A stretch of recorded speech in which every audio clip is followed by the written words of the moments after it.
Donc vidéo concernant la méiose qui, à partir d'une cellule, va en donner 4. On en déduit qu'il y a 2 divisions qui se succèdent, ce que nous montre le graphe de la quantité d'ADN au cours du temps. On voit qu'après réplication qui se fait pendant l'interphase, on a une méiose constituée d'une première puis d'une deuxième division. La première division fait passer la quantité d'ADN de 2Q à Q en unité arbitraire, puis la deuxième division fait passer cette quantité d'ADN de Q à Q sur 2 pour donner les cellules filles qu'on appellera des gamètes. Plusieurs erreurs dans cette représentation à corriger et donc les différentes phases. La première division va être appelée division réductionnelle puisqu'elle fait passer la cellule de 2N chromosomes à N chromosomes. On va voir comment au cours des différentes phases. Donc la première phase s'appelle la prophase, grand 1 puisque c'est la prophase de première division. On voit que les chromosomes sont enchevêtrés l'un avec l'autre. On peut remarquer qu'il y a de nombreux chiasmas. Dans nos schémas, on représentera souvent un chiasma, mais en fait, vous voyez qu'il y a tout un tas de chiasmas le long des grands chromosomes.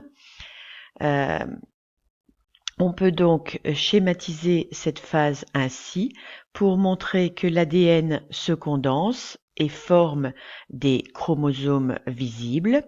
Les chromosomes homologues se rapprochent et s'accrochent l'un à l'autre en formant ce qu'on appelle des paires d'homologues ou encore des bivalents qui présentent des chiasmas entre chromatides des chromosomes homologues.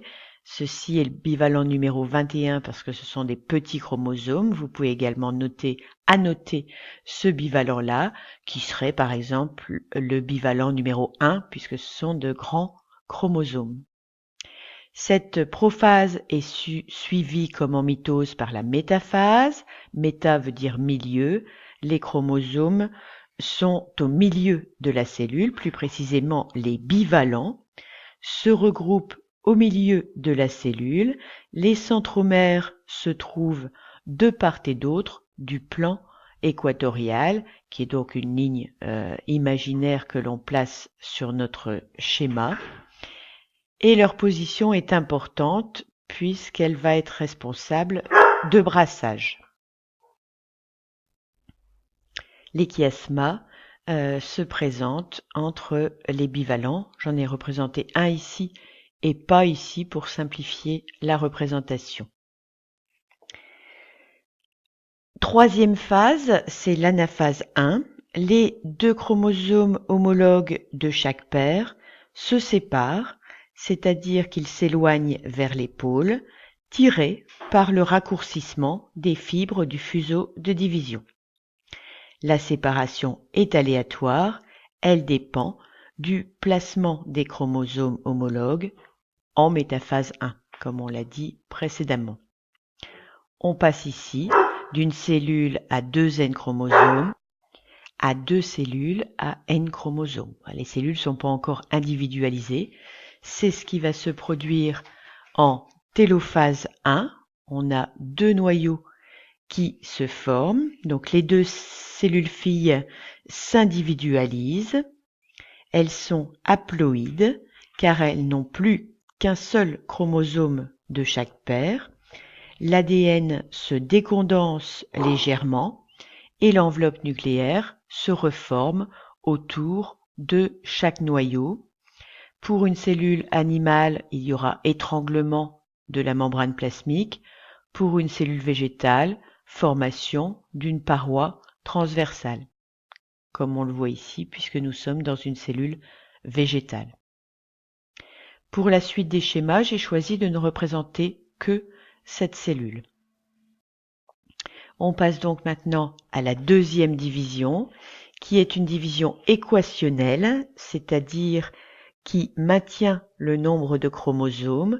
Elle débute à N chromosomes à l'issue de la première division réductionnelle et elle se termine également à N chromosomes. Donc il y a maintien du nombre de chromosomes. Cette deuxième division débute donc par la prophase 2, au cours de laquelle l'ADN se recondense.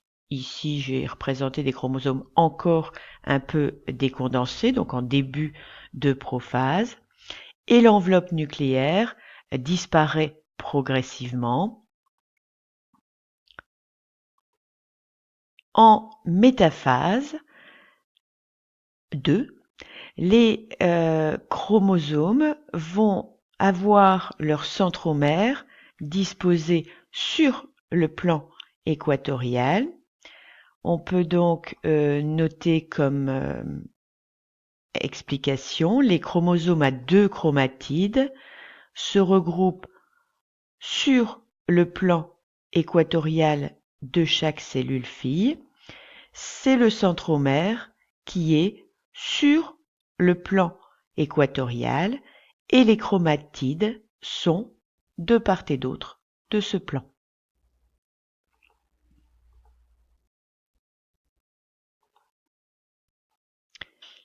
Avant-dernière phase, la phase 2. Au cours de cette phase, chaque chromosome à 2 chromatides se clive au niveau du centromère et se sépare en 2 chromosomes à une seule chromatide qui migrent vers les pôles tirés par le raccourcissement des fibres du fuseau de division. Donc, grande différence avec l'anaphase 1, séparation des chromatides des chromosomes, comme lors d'une mitose, ce qui donne au final la formation de 4 cellules. Je rappelle qu'on n'a que la moitié ici, et on est passé au cours de cette phase de N à N, avec maintien donc du nombre de chromosomes, même s'ils n'ont pas le même nombre de chromatides. Après maturation, ces cellules formeront des gamètes. On termine tout d'abord la méiose avec la télophase 2. L'enveloppe nucléaire se reforme dans chaque cellule fille haploïde et l'ADN se décondense. Ces cellules vont donc devenir des gamètes. On va se poser la question, comment la méiose peut-elle créer la diversité qui nous intéresse dans ce chapitre? Merci pour votre attention.